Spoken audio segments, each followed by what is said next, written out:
Hello everyone, welcome back to the channel. In this video we dive into best way to save using Monzo Roundups. So here's a breakdown.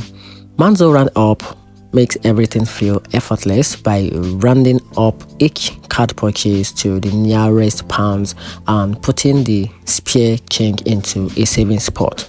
The best way to use it is to turn on the automatic roundups and link them to a dedicated savings or emergency pot, so every small purchase helps you save without noticing. To boost your savings faster, add weekly or monthly roundup posts or combine roundups with regular automatic transfer. It's perfect for building an emergency fund, saving for a short-term goal, or just growing money in the background.